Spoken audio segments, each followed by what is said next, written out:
তেনেই সৰু কথা হৈ পৰে। এগৰাকী সুৰকাৰ বুলি ক'লে তেনেই সৰু কথা হৈ পৰে। এগৰাকী গীতিকাৰ, এগৰাকী সুৰকাৰ, এগৰাকী কণ্ঠশিল্পী, এগৰাকী কবি, এগৰাকী সাহিত্যিক, এগৰাকী সাংবাদিক, সেইখিনি কথাটো আছিল। কিন্তু ভূপেন হাজৰিকা আছিল কি? আমেৰিকাৰ কলম্বিয়া বিশ্ববিদ্যালয়ৰ ডক্টৰেট, অসম সাহিত্য সভাৰ সভাপতি, সংগীত নাটক একাডেমীৰ অধ্যক্ষ। মৰমৰ ছাত্ৰ ছাত্ৰীসকলে দিল্লীৰ সংগীত নাটক একাডেমীৰ কথা জানি, যি একাডেমীয়ে ইচ্ছা কৰিলে যে আজি ভূপেন হাজৰিকাৰ গীতসমূহ ভূপেন্দ্ৰ সংগীত, যে আজি অসমৰ সত্ৰীয়া নাচ শাস্ত্ৰীয় হয় নে নহয়, এই কথাটো কোনে ক'ব?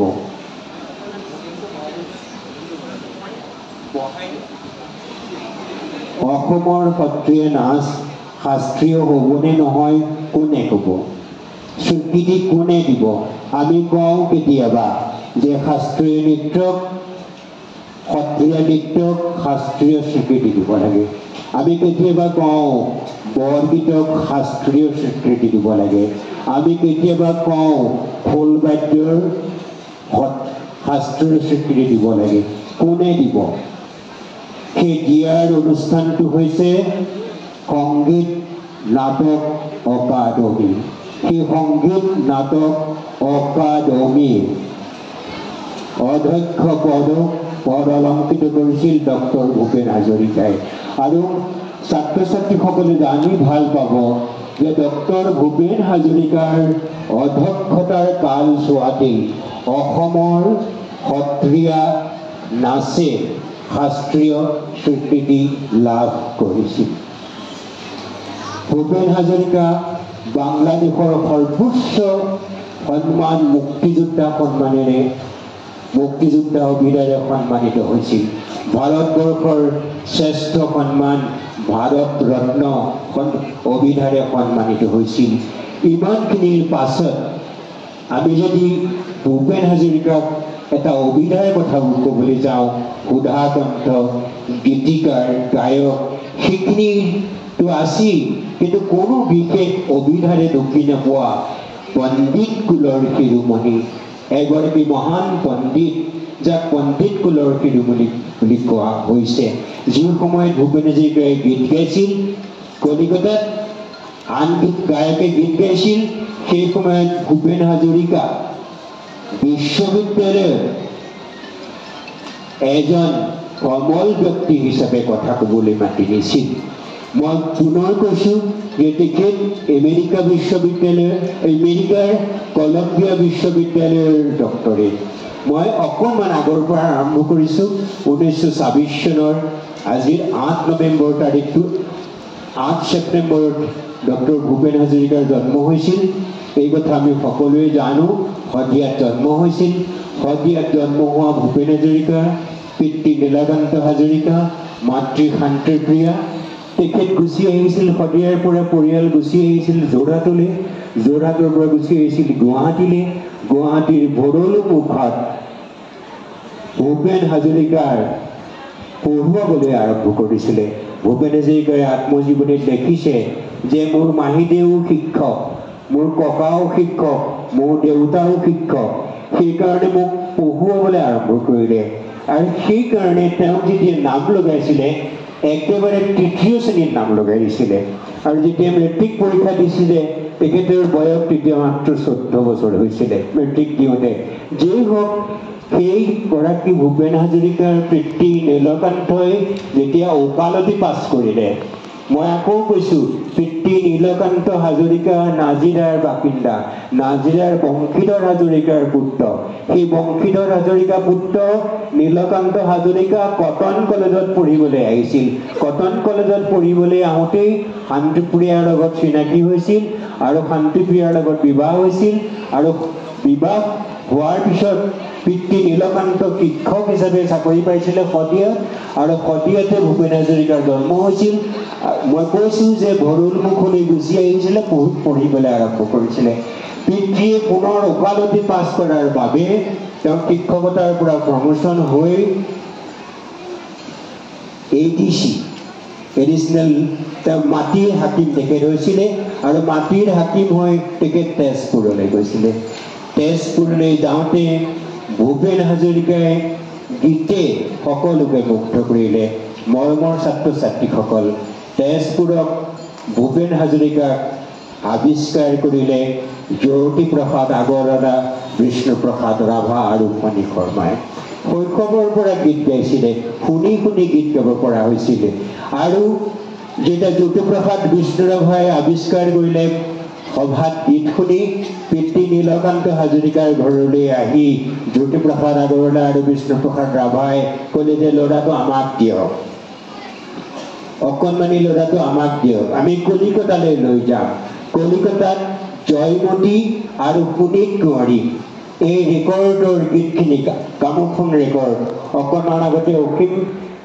কৃষ্ণ বৰুৱাই যে কৈ গৈছে যে গ্ৰামোফোন ৰেকৰ্ড আমাৰ ঘৰত যে 12,000 মান আছে বুলি কৈছে মই এই প্ৰসংগতে জনাইছোঁ সেই জয়মতী পুনীত কুঁৱৰীৰ ৰেকৰ্ডবিলাকো আৰু বহুতৰ ঘৰত আছে আমাৰ ঘৰতো আছে সেই পুনীত কুঁৱৰী আৰু জয়মতীৰ গীত গোৱাবলৈ আৰু তাৰ কিছুমান বচন ক'বৰ বাবে কণমানি ভূপেন হাজৰিকাক লৈ গৈছিলে 1936 চনত 1926 চনত জন্ম 10 বছৰীয়া ভূপেন হাজৰিকাক লৈ গৈছিল আৰু ভূপেন হাজৰিকাই তেতিয়া তাত গীত গাইছিলে সখীহে কি কমে দুখৰে কথা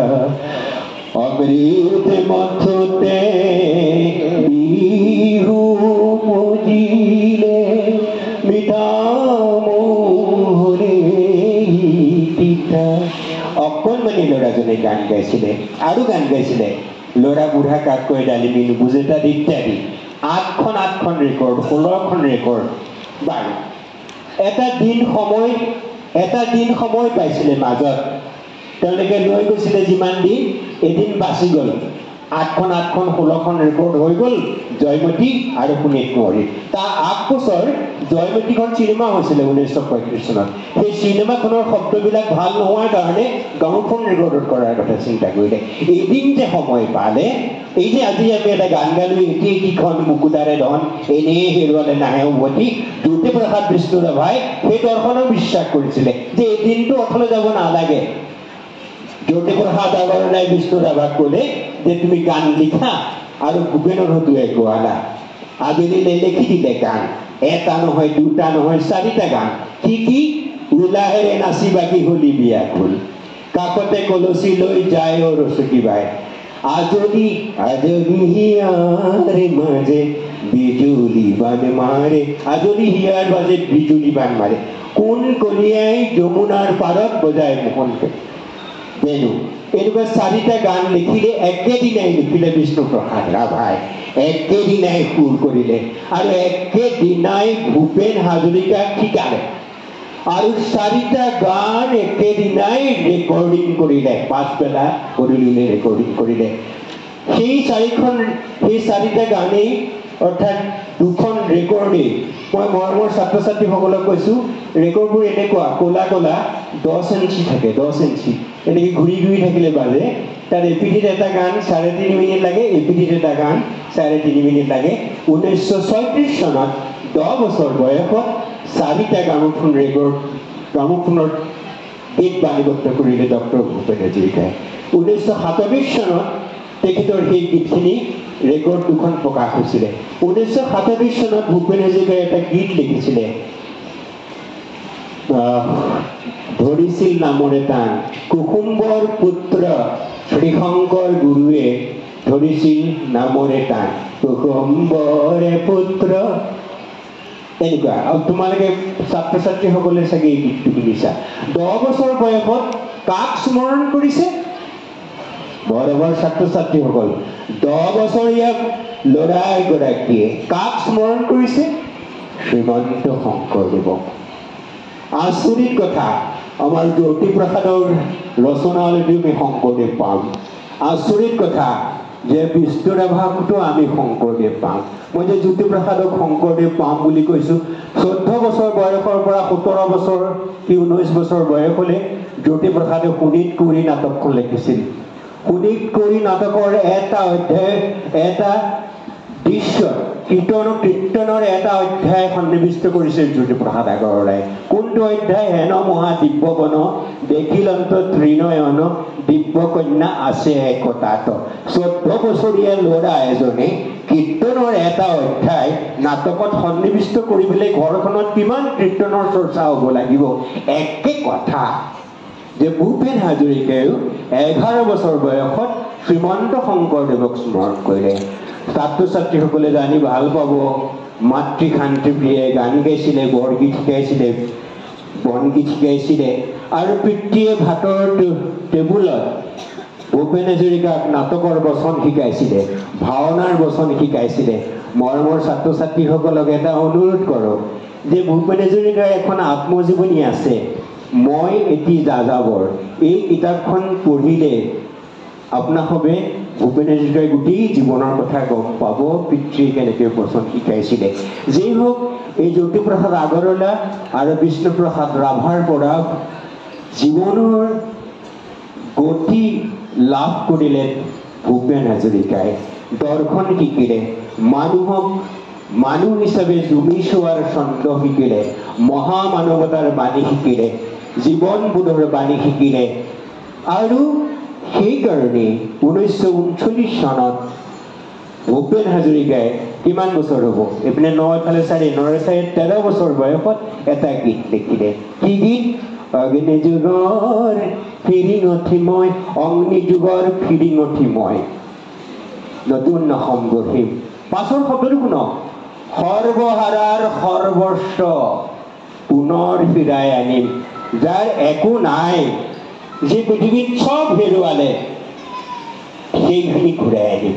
13 বছৰৰ ল'ৰাজনে কৈছে, 13 বছৰৰ ল'ৰা এজনে কৈছে, কি কৈছে? হৰিজন পাহাৰী হিন্দু মুছলিমৰ অন্তৰ্ভেদী মৌ পোৱা। সেই মহামানৱতাৰ বাণী 13 বছৰৰ ল'ৰাজনে জানিবৰ বাবে,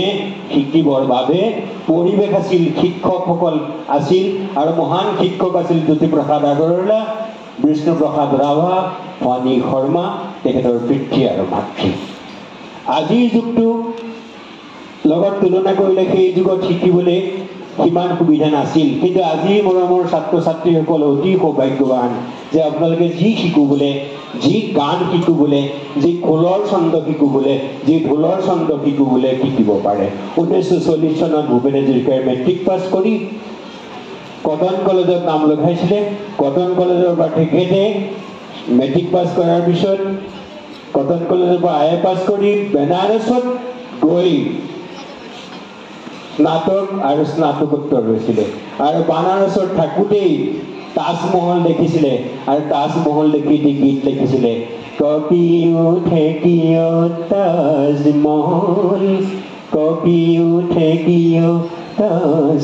মই মৰমৰ ছাত্ৰ ছাত্ৰীসকলক কৈছোঁ যে যি দেখিছে, যি শুনিছে, সেইখিনি প্ৰত্যেকটোকে তেখেতে এটা সৃষ্টিকৰ্মৰে ৰূপান্তৰ কৰিছে। এই কথাখিনি মই পাছত আকৌ পাতিম। সৰুকে মই জীৱনীটো কৈছোঁ যে বেনাৰস ইউনিভাৰ্চিটিত MA পাছ কৰি তেখেত অসমলৈ উভতি আহিছিলে। কিছুদিন ইয়াত আকাশবাণী গুৱাহাটী ৰেডিঅ'ত চাকৰি কৰিছিলে, কিছুদিন কলেজতো চাকৰি কৰিছিলে। কৰাৰ পিছত যাৰ আকাশ চোৱাৰ মন, যি আকাশ ভৰ্তি যাৰ সীমা, সেই সীমাৰ আকাশৰ সীমা থকা গগনচুম্বী মন লৈ তেখেতে ভাবিলে যে মই আৰু পঢ়িব লাগে। মৰমৰ ছাত্ৰ ছাত্ৰীসকল, গানটো ভাল গাই, গান ৰচনাটো ভাল কৰে, মই সেইখিনি ভাল কৰাটো আকৌ আলোচনা কৰিম। কিন্তু তেওঁ ভাবিলে যে আৰু পঢ়ব। তেতিয়া তেওঁ আমেৰিকাৰ কলম্বিয়া বিশ্ববিদ্যালয়লৈ আবেদন কৰিলে। লগে লগে অসম চৰকাৰলৈ এটা স্কলাৰশ্বিপৰ কাৰণে আবেদন কৰিলে। পইচাটো নাই যাবলৈ, পইচাটো স্কলাৰশ্বিপ পাব লাগিব। ভাগ্য ভাল, স্কলাৰশ্বিপ পালে। আমেৰিকালৈ যাবৰ সময়ত জ্যোতিপ্ৰসাদ আগৰৱালাই 1948 চনত ভূপেন হাজৰিকাক কৈ পঠাইছে, তুমি যদি আমেৰিকালৈ যোৱা অকল বগা মানুহখিনিৰ লগত নাথাকিব, তাত ক'লা মানুহো আছে, নিগ্ৰো। পাৰিলে পল ৰবচনক লগ কৰিবা। মই মৰমৰ ছাত্ৰ ছাত্ৰীসকলক কৈছোঁ যে সেই সময়ত ইণ্টাৰনেট, বাতৰি কাগজ একো নাই,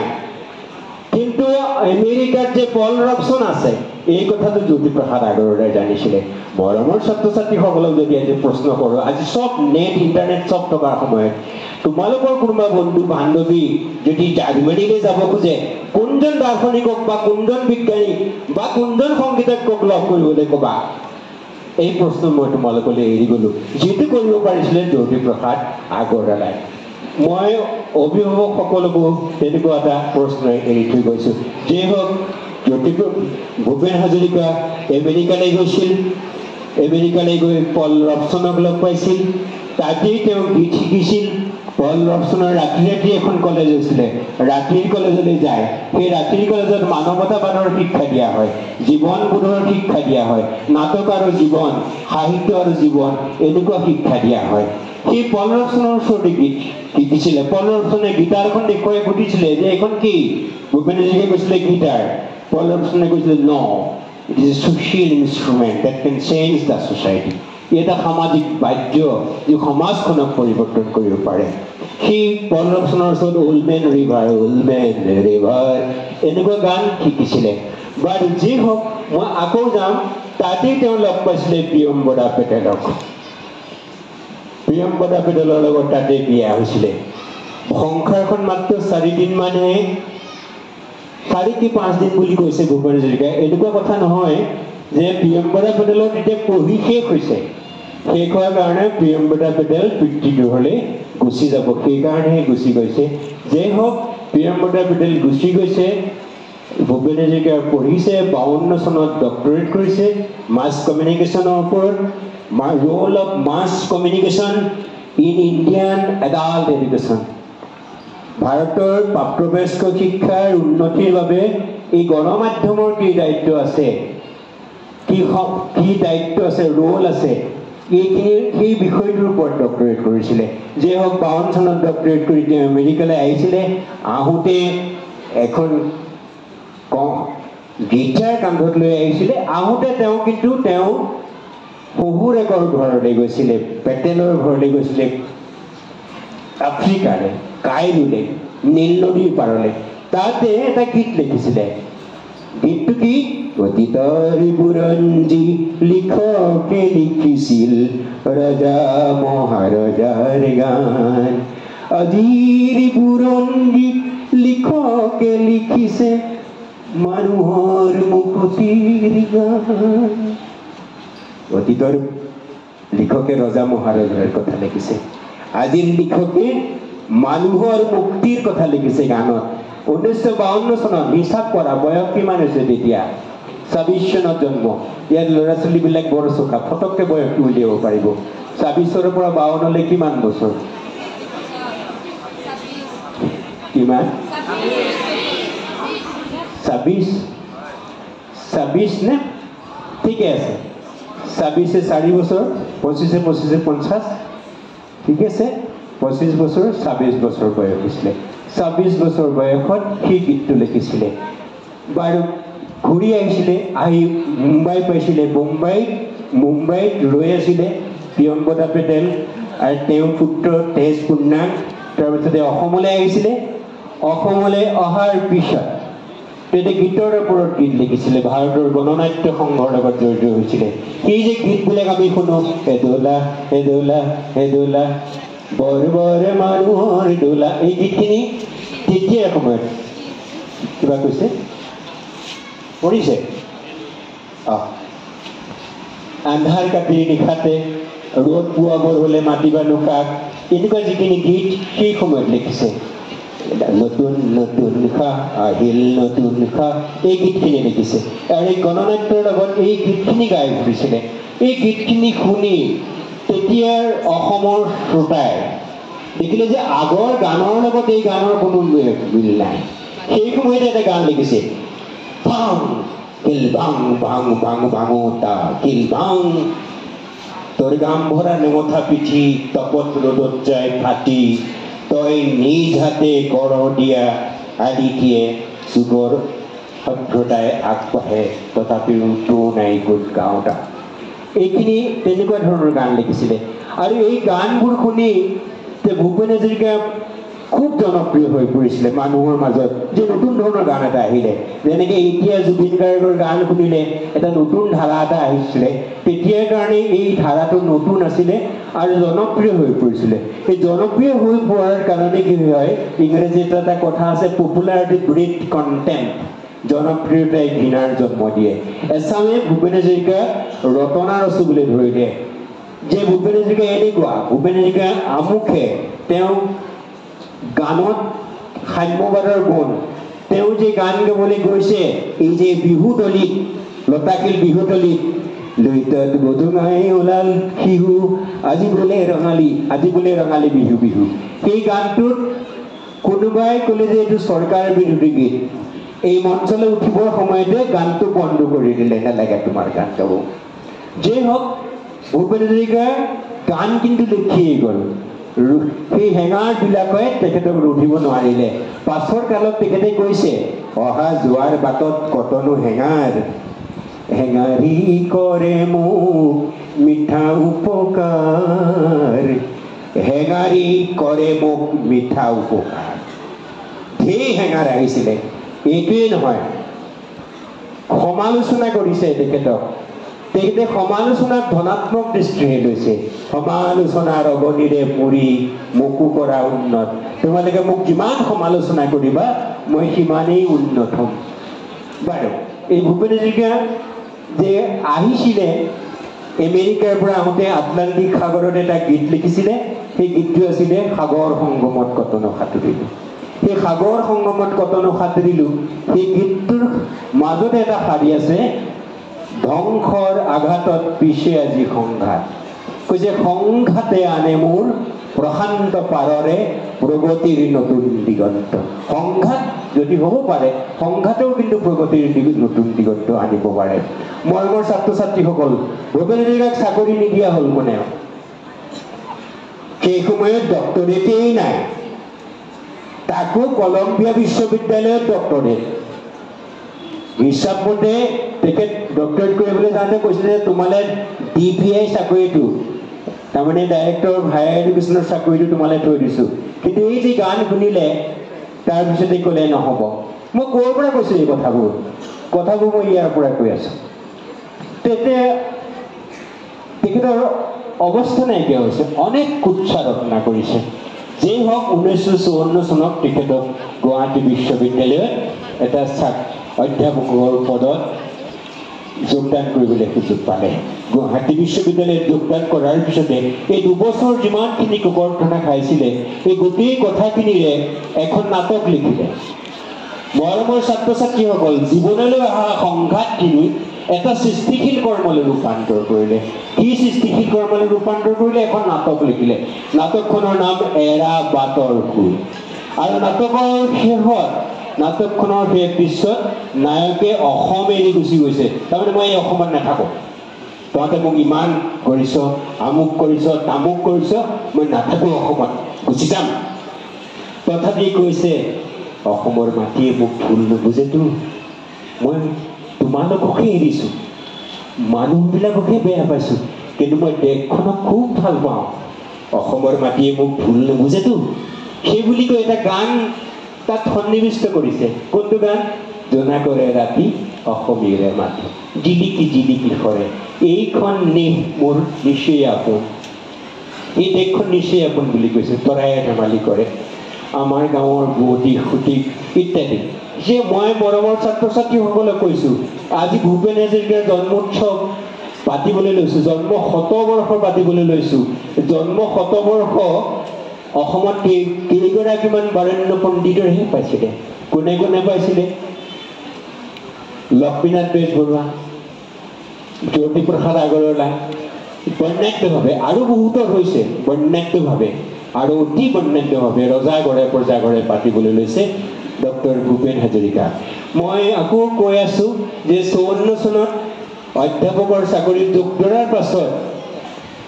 এই তেখেত দিল্লীলৈ যাবলৈ সুযোগ পাইছিলে গুৱাহাটী বিশ্ববিদ্যালয়ৰ দলটো লৈ আৰু যুৱ মহোৎসৱত তাতে এৰাবাটৰ সুৰ নাটকখন কৰিছিলে তাতে বহুত ব্যক্তিৰ লগত মনীষীৰ লগত চিনাকি হৈছিলে বিশ্ববিদ্যালয়লৈ ঘূৰি অহাৰ পিছত ৰাছিয়াৰ হেলচিংকিত 45 দিনীয়া এখন সংগীতৰ সমাৰোহ হৈছিল মৰমৰ ছাত্ৰ ছাত্ৰীসকল তালে ভাৰতবৰ্ষৰ প্ৰতিনিধি যাব অতি সৌভাগ্যৰ কথা যে অসমৰ পৰা ভূপেন হাজৰিকাক নিৰ্বাচন কৰিলে ইয়াৰ পাছতো বোধহয় 1985 চনত মই পাহৰিছো চনটো তেতিয়াও ভাৰতবৰ্ষৰ পৰা 7 জন প্ৰতিনিধিক নিৰ্বাচিত কৰিছিল তাৰ ভিতৰত এজন ভূপেন হাজৰিকা আছিল এই 1954-55 চনতো ভূপেন হাজৰিকাক নিৰ্বাচন কৰিলে আৰু 45 দিনীয়া সন্মিলন এই কথাটো এই কাৰণে কৈছে যে এই সন্মিলনলৈ যোৱাৰ বাবে ভূপেন হাজৰিকাৰ জীৱনটোই সলনি হৈ গ'ল আমি এজন বেলেগ ভূপেন হাজৰিকাক পালো ইয়াৰ অৰ্থ সন্মিলনত যোগদান কৰাৰ কাৰণে নহয় ইয়াৰ অৰ্থ এটা সংঘাতৰ বাবে কৈছো সংঘাতটো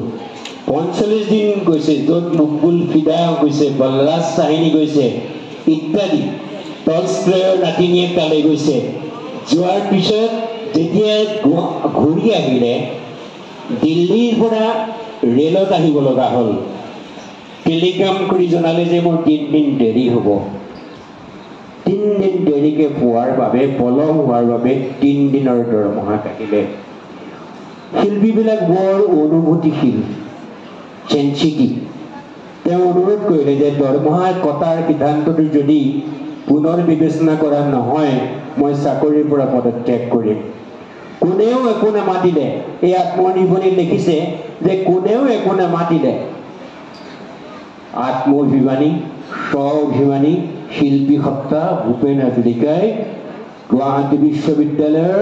অধ্যাপকৰ পদৰ পৰা পদত্যাগ কৰিলে গুচি যাব কলিকতালৈ হাতত আছিল মাত্ৰ 13 টকা সেই সময়ত ফণী শৰ্মাৰ ওচৰলৈ আহিছে আহি কৈছে তুমি বোলে গুচি যাবা কলিকতালৈ বোলে হয় মই বোলে চিনেমা কৰিবলৈ লৈছো পুৱতি নিশাৰ সপোন কি হ'ব এতিয়া পুৱতি নিশাৰ সপোন নাই পিয়লি ফুকন পুৱতি নিশাৰ সপোন নহয় পিয়লি ফুকন ক'লে ভালেই হ'ব মই কলিকতাত থাকিম ফণী শৰ্মাই জেপৰ পৰা এখন কাগজ উলিয়াইছে এগ্ৰিমেণ্ট দলিল সহি কৰিছে কৰাইছে যে সংগীত পৰিচালক হ'ব লাগিব 100 টকা আগধন দিছে সেই 100 টকা পালে অসিত সেন আহিছে অসিত সেনে কৰিও কোমল নামৰ এখন চিনেমা কৰিব 1200 টকা ধন দিলে সেই টকাখিনিকে লৈ ভূপেন হাজৰিকা কলিকতালৈ গুচি গ'ল কলিকতাত যেতিয়া ভূপেন হাজৰিকা গ'ল তেতিয়া তেওঁলে চিনেমাৰ ওপৰত চিনেমা আহিবলৈ ধৰিলে মই চমুৱাই কৈছো কথাবোৰ চিনেমাৰ ওপৰত চিনেমা আহিবলৈ ধৰিলে আৰু তাত লিখিছে বহুতে লিখিছে মিণ্টু মুখাৰ্জী বোধহয় তেখেতে লিখিছে যে কলিকতাৰ ব্যক্তিসকলে ক'বলৈ ধৰিলে যে এজন পণ্ডিত ব্যক্তি আহিছে এজন স্কলাৰ মিউজিচিয়ান আহিছে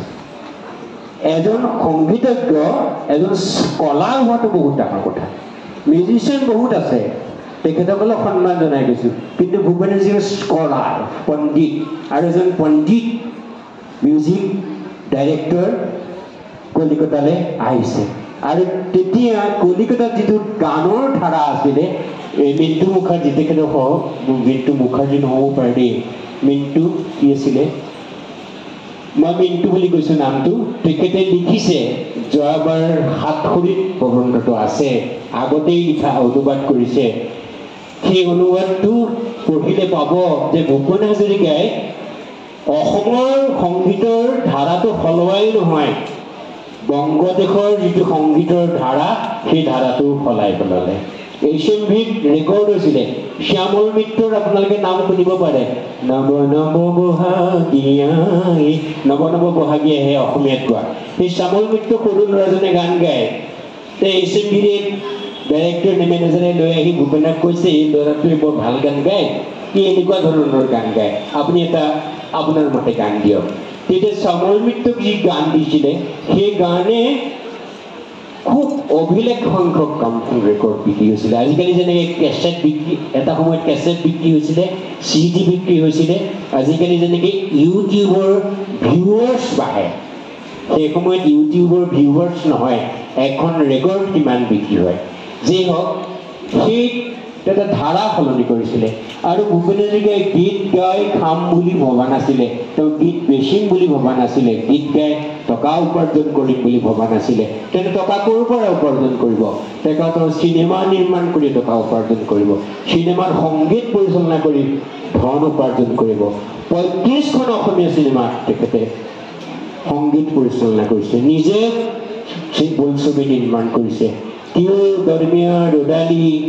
গজগমিনী ইত্যাদি ছবিত সংগীত পৰিচালনা কৰিছে ৰুদালিৰ কথা অকণমান আগত বাইদেৱে কৈ থৈ গৈছে দিল হুম হুম কৰে এই গীতটো গোটেই ভাৰতবৰ্ষৰ চুকে কোণে খলকতে লগাইছিলে যেনি তেনি দিল হুম হুম কৰে তে গজগমিনী যিখন বোলছবি এখন মকবুল ফিদা তেখেত এজন বিখ্যাত চিত্ৰশিল্পী বহুত মহান শিল্পশিল্পী এই মকবুল ফিদা হুছেইনৰ ছবি তাত ভূপেন হাজৰিকাই সংগীত কৰিছিলে মই এইখিনিৰ কথা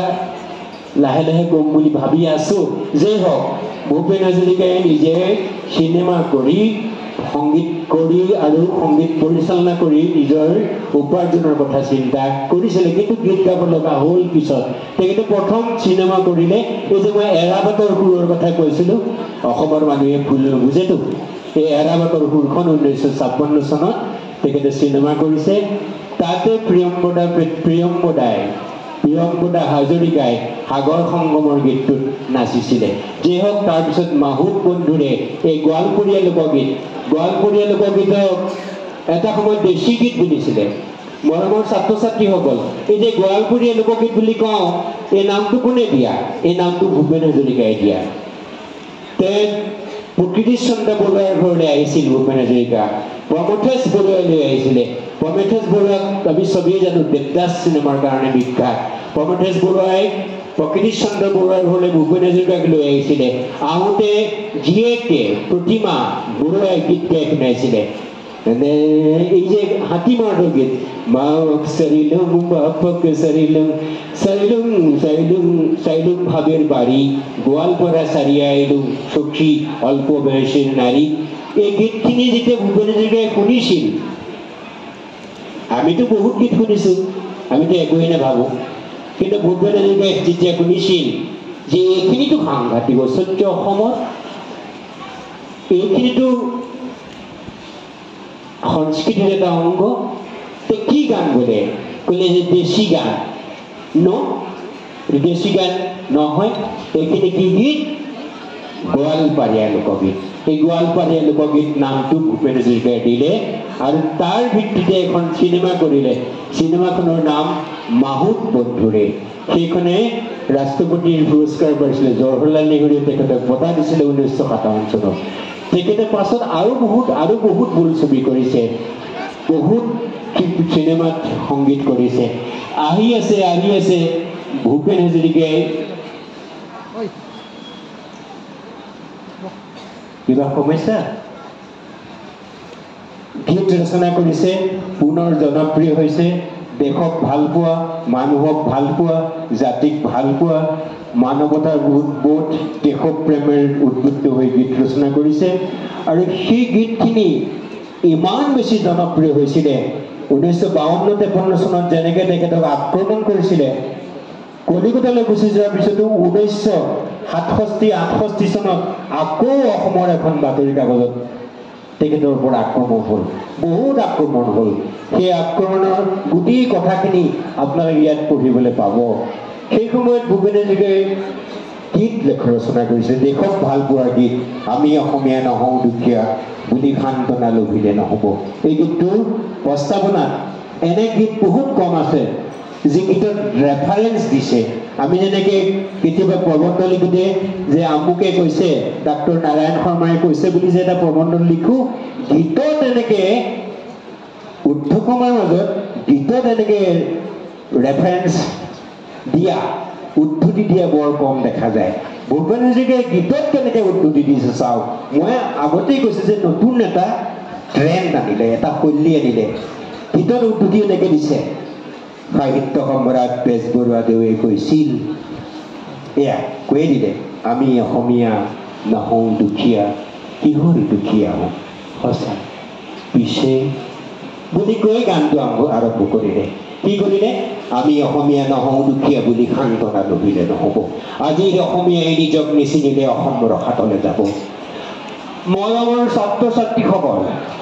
মই এটা অনুৰোধ কৰোঁ যিসকলে ভূপেন হাজৰিকাক ভাল পায়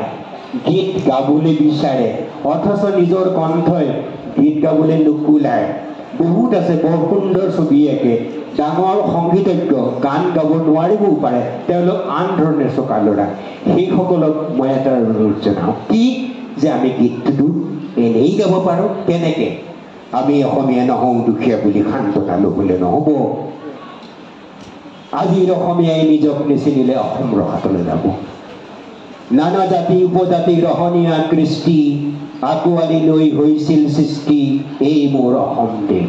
বিভেদ পৰিহৰি নিজ হাতে শ্ৰম কৰি দেশক নগঢ়িলে এই দেশ হ'ব নিঃশেষ আৰু মনবোৰ ভাগি ছিগি যাব আজি অসমীয়াই নিজক নিচিনিলে অসমতে মগনীয়া হ'ব বা অসম ৰসাতলৈ যাব প্ৰতি অসমীয়াই কি কৰা উচিত উপদেশ দিবলৈ নাই লাচিত প্ৰতি অসমীয়াই কি কৰা উচিত উপদেশ দিবলৈ নাই লাচিত মই ছাত্ৰ ছাত্ৰীসকলক কৈছোঁ ভূপেন হাজৰিকাৰ গীত মানে একো একোটা প্ৰবন্ধ ভূপেন হাজৰিকাৰ গীত নহয় এয়া কবিতা আচৰিত কথা যে যিমানবোৰ কাব্য সংকলন আছে এই কাব্য সংকলনত মৃত্যুঞ্জয় মহন্তৰ চিৰচেনে এই ভাষাজননী এই কবিতাটোৰ বাহিৰে গীতটোৰ বাহিৰে ভূপেন হাজৰিকাৰ কোনো গীতে কবিতা সংকলনৰ স্থান পোৱা নাই আশাব্যঞ্জক কথা ডক্টৰ আনন্দ বৰমুদৈয়ে হাত খৰিত লিখা আৰম্ভ কৰিছে ভূপেন হাজৰিকাৰ কবিতা বুলি মই এটি যাযাবৰ এতিয়া মই আপোনালোকক কৈ আছোঁ কি কৈ আছোঁ যে নানা জাতি উপজাতি ৰহণীয়া কৃষ্টি আঁকোৱালি লৈ হৈছিল সৃষ্টি এই মোৰ অসম দেশ বিভেদ পৰিহৰি নিজ হাতে শ্ৰম কৰি দেশক নগঢ়িলে এই দেশ হ'ব নিঃশেষ এনেকৈ গাই দিলে মূৰৰ ওপৰত উৰিবলৈ একোৱেই নাই ক'বলৈ ভালকৈ ভাবি চাওঁ নানা জাতি উপজাতি ৰহণীয়া কৃষ্টি আঁকোৱালি লৈ হৈছিল সৃষ্টি এই মোৰ অসম দেশ তাৰ পাছৰ শব্দটো চাওক বিভেদ পৰিহৰি নিজ হাতে শ্ৰম কৰি বিভেদ পৰিহৰি নিজ হাতে শ্ৰম কৰি বিভেদ পৰিহৰি নিজ হাতে শ্ৰম কৰি নিজে যদি শ্ৰম কৰে খাদ্য বস্তু যদি উৎপাদন হয় আৰু বিভেদ যদি নাথাকে তেতিয়া আমাৰ জাতিটো থাকিব বিভেদ পৰিহৰি নিজ হাতে শ্ৰম কৰি দেশক নগঢ়িলে এই দেশ হ'ব নিঃশেষ আৰু মনবোৰ ভাগি ছিগি যাব এইটো শ্লোগান নে গান নে কবিতা নে ভৱিষ্যতবাণী সেইকাৰণে আজি জন্ম শতবৰ্ষ পাতিছোঁ প্ৰতি অসমীয়াই কি কৰা উচিত উপদেশ দিবলৈ নাই লাচিত ডাঙৰ নহয় দেশতকৈ মোৰ তোৰ গলে চুতীয়া মোমাইবোৰ বোলা হেং দাং ধাৰি লাচিত নাথাকিলেও আগুৱাই যাবই লাগিব নহ'লে অসমীয়াই অসমৰ মাটিতে নিজেই ভগনীয়া হ'ব আনৰে লগতে অসমীয়া অসমতে যদিহে নেবাচে বাৰু ক'ত নবাচিব মোৰ আইক ভাল পাওঁ বুলিলে জানো আনৰ আইক ঘিণ কৰাটো বুজাব প্ৰতি অসমীয়া আমি ভাল ভাৰতীয় আৰু দূৰণিৰ পৰা হিলুইতৰ পাৰৰে মাটিক মাতৃ বোলা প্ৰতি অসমীয়া হ'ল নতুন প্ৰতি ভাৰতীয় হ'ল নতুন ৰূপৰ অসমীয়া আমি এইভাৱে থাকিলেই হ'ব নহ'লে আমাৰ ৰাজহাৰ নাই বুলি বিশ্বই বৰকে হাঁহিব বিশ্ব প্ৰেম বিনন্দিয়া বুলি তুমিওতো জানা এটি কথা আপন মাতৃৰ অশ্ৰু নমচিলে বিশ্ব প্ৰেম হ'ব বিবৃথা তুমি বিশ্বৰ শৰীৰত পংগু অংগ হ'লে তুমি বিশ্বৰ শৰীৰত পংগু অংগ হ'লে বিশ্বই জানো ভাল পাব পৃথিৱীত জনমী সচেতন নহ'লে প্ৰাপ্য উঠি তাতে হেৰাব পৃথিৱীত জন্ম হৈ যদি আমি সচেতন নহওঁ কনচিয়াছ নহওঁ আমাৰ বস্তুবোৰ আনে লৈ যাব লৈ গৈছিলে ভূপেন হাজৰিকাই কৈছে নিছে নিলে আমি কি কওঁ আমাৰ অসমীয়া মানুহে নিলে আমি কি বুলি কওঁ সেইটোও জানে ভূপেন হাজৰিকাই কি বুলি কৈছে হে গ'ল হে গ'ল হে গ'ল হে গ'ল আমি গ'ল গ'ল কৈ থাকোঁ তেল গ'ল, চাহ গ'ল, মৰাপাত গ'ল, গ'ল হে গ'ল, গ'ল হে গ'ল, গ'ল গ'ল বুলি মাথো চিঞৰিলে, তাকে দেখি সেনহঁতে ৰগৰ কৰিলে। কোনে নিলে? সেনবোৰে নিলে। বোলো অসমীয়াই এইবোৰ ভাবি চাবৰ, বহাগী বতৰ কি জানি, বোলো হয়নে? বোলো হয় হয় হয় হে হয়। এইবিলাক কাৰ গান? গান নে কবিতা নে সাহিত্য? কওক এতিয়া। গান নে? এইটো কোনটো গান? এইটো 1968 কিতাপৰ মতে 1968 লিখা আছে। 1968 চনৰ 4 এপ্ৰিলত এইটো লিখা আছে। কোনোবা কোনোবা কিতাপত 1972 বুলিও আছে। বৰ দৌৰিছিলানে সৰু দৌৰিছিলানে, অসমৰ আকাশত বৰ বৰছিলা, এই গানটো। মই এইকাৰণে কৈছো যে এইটো যদি আপোনালোকে অকল এই গানটোকে লয় এটা প্ৰবন্ধ হ'ব। তিল তিল কত তিল তিল পিঠা নাই, কুঁহিয়াৰ আছে তাত পেৰুতাহে নাই, অসমী আইৰে বৰকুটা এলাহৰ গুণে খাইছে, এটি ঠোঁটৰ আলি গঢ়ি অসমৰ বনুৱাই ৰং চাইছে। আৰু কি কৈছে? গ'ল হে গ'ল, গ'ল হে গ'ল। কোনে নিলে? সেনে নিলে। আৰু কোনোবা কোনোবা অসমলৈ আহিছিলে, দিল্লীত থকা কোনোবা, তাই অসমলৈ আগতে আহিছিলে, আহি হিল্লোল ভঙা দি মন দিছিলে আৰু নানা জাতি উপজাতি একে কৰিছিলে। আজি বছৰেকৰ মূৰত তাই আহে আৰু যায়, অসমীয়াৰ মনটো ভাবিকে নাচায়। ভূপেন হাজৰিকাই কৈছে, এইবোৰ দেখি শুনি এলাই এঠানি, কবলৈ মন যায় কপাই ধৰণী, নতুন পুৰুষে কিছু কাম কৰাৰ বহাগী বতৰ কি জানি। আমি এনেকে গালেও হ'ব, আমি এনেকে গালেও হ'ব। জাতীয় বিদ্যালয়ৰ ছাত্ৰ ছাত্ৰীৰ লগতে সমূহ অসমৰ সকলো ছাত্ৰ ছাত্ৰীলৈ অনুৰোধ জনাইছো, এই বছৰটোত আজি আমাৰ ঘনশ্যাম প্ৰিন্সিপাল মেধিয়ে কৈ গৈছিলে যে দিনটোত ভূপেন হাজৰিকাৰ গান এবাৰ যদি নাগায় বা আলোচনা নকৰে নহয়। মই কৈছো যে এই গান কবিতা সাহিত্য সকলো আপোনাক অনুৰোধ জনাইছো যে গানবিলাক এনেকৈ পঢ়ক যে এইখিনি সাহিত্যত যিখিনি শব্দ আছে, সেই শব্দখিনি যদি আমি চিনিব পাৰোঁ, এই শব্দখিনিৰ যদি অৰ্থ উপলব্ধি কৰিব পাৰোঁ, তেতিয়াহ'লে আমি বহুত ভাল সাহিত্যৰ সৃষ্টি কৰিব পাৰিম। চাওক, মই এটি যাযাবৰ, তেনে সহজ, মই এটি যাযাবৰ ইয়াত লিখা আছে। ধৰাৰ দিহিঙে দিবাঙে লৰূপ নিবিচাৰি নিচাগৰ। ইয়াৰ প্ৰথম শাৰীটো কি আছে? মই লুইতৰ পৰা মিছিছিপি হৈ ভলগাৰ ৰূপ চালো। সঁচাকে ভূপেন হাজৰিকা প্ৰথমতে আমেৰিকালৈ গৈছিলে, আমেৰিকাৰ পৰা ঘূৰি আহি ৰাছালৈ গৈছে। মই লুইতৰ পৰা মিছিছিপি হৈ ভলগাৰ চালো। ইত্যাদি যে আছে, তাত টুচেনবেৰৰ কথা আছে, তাত গৰ্গীৰ কথা আছে, তাত মাৰ্ক টুৱেইনৰ কথা আছে। গতিকে এজন গীতিকাৰে গীতৰ মাজত মাৰ্ক টুৱেইন, টুচেনবেৰ, মেক্সিম গৰ্গী, এই বিশ্বৰ সাহিত্যিকসকলক সন্নিৱিষ্ট কৰিবলৈ সেই গীতিকাৰ গৰাকীয়ে কিমান অধ্যয়ন কৰিব লাগিব, কিমান পঢ়িব লাগিব। দ্বিতীয় কথাটো যে তেওঁ যেতিয়া গীত ৰচনা কৰিছিল, যি দেখে তাকেই গীত লিখে। এই যে এটি এটিখন মুকুতাৰে ধন, এনেই হেৰুৱালে নাহে উভতি। মই যে খুব ভাল পাইছোঁ এই গীতটো ইয়াত নচাৰ বাবে। মই অনুৰোধ জনাব খোজো যে ভূপেন হাজৰিকাৰ তেনেকুৱা বাণী থকা 10টা গীতৰ শাৰী এই দেৱালসমূহত, জাতীয় বিদ্যালয়ৰ দেৱালসমূহত লিখা হওক। যেনে, তুমি নতুন নাৰী, তুমি নতুন পুৰুষ, অনাগত দিনৰ জাগ্ৰত পুৰুষ। ক'ৰবাত লিখা থাকক, অহা দুৱাৰ বাটত কতনো হেঙাৰে কৰে মোক মিঠা উপকাৰ। যে 10টা এনেকুৱা যদি বাক্য লিখিব পাৰোঁ, সমালোচনাৰ অগণিৰে পুৰি মোকো কৰা উন্নত, এনেকুৱা 10টা আমি লিখিব পাৰিলে আমি এই পতাৰ সাৰ্থক হ'ব। আৰু জাতীয় বিদ্যালয়ে যেতিয়া লিখিব, মই আশা কৰোঁ গোটেই অসমে ইয়াক অনুসৰণ কৰিব। মই আপোনালোকক কৈছোঁ যে 1968 চনত এনেকুৱা ধৰণৰ গীতেৰ জাতীয় চেতনা দীপ্ত গীতেৰে মই শেষ কৰি দিয়া নাই ভাষণটো শেষ কৰিম নে নাই ঘড়ীটো চাই দিছোঁ মই এটা নিৰ্দিষ্ট সময়ত যাবগৈ লাগিব মই ইয়াৰ পিছত বি বৰুৱা কলেজত কথা ক'বলৈ যাব লাগিব মই থাকিব নোৱাৰিম মৰমৰ ছাত্ৰ ছাত্ৰীসকল এই কথাটো আপোনালোকে অনুধাৱন কৰক এবাৰ কি যে ইমান ধুনীয়া কথা লিখিছিলে কি লিখিছিলে আমি অসমীয়া নহওঁ দুখীয়া বুলি সান্তনা লভিলে নহ'ব আৰু 200 বছৰ 1000 বছৰ পিছতো অসমীয়া এই কথাটো জপব কিন্তু তেতিয়া অসমৰ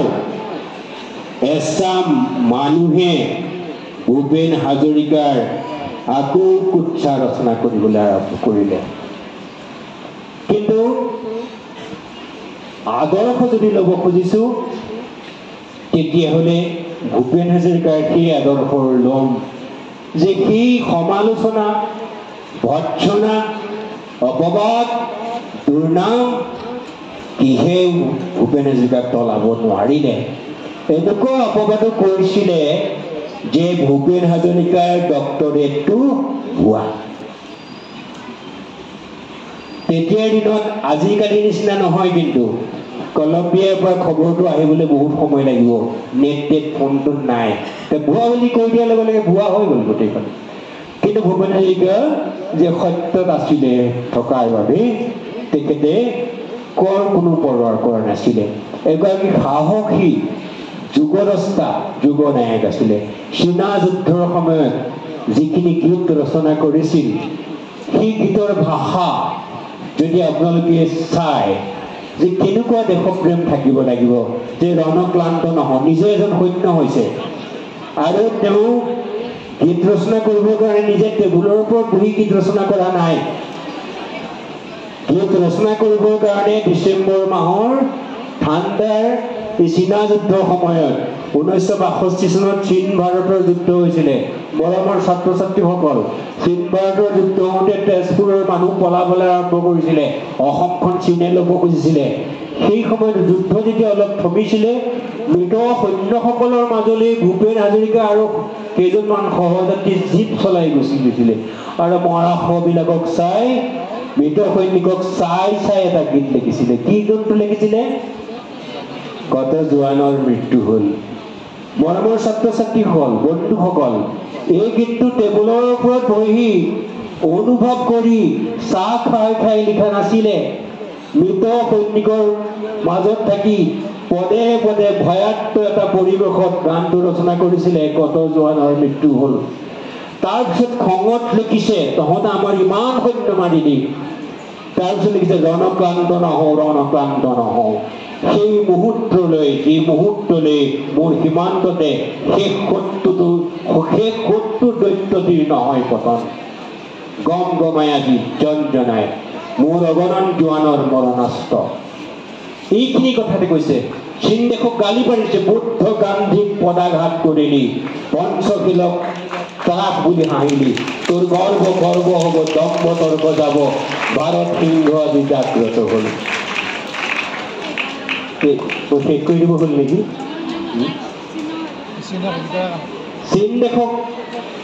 চীন দেশক গালি পৰা ভাল পাই হাত চুপৰি বেৰাইছিলে নে আমি আগতে ষ্টুডেণ্ট থাকোঁতে যেতিয়া বেয়া পাওঁ তেতিয়া হাত চুপৰি বজাই দিওঁ এটা কোনটো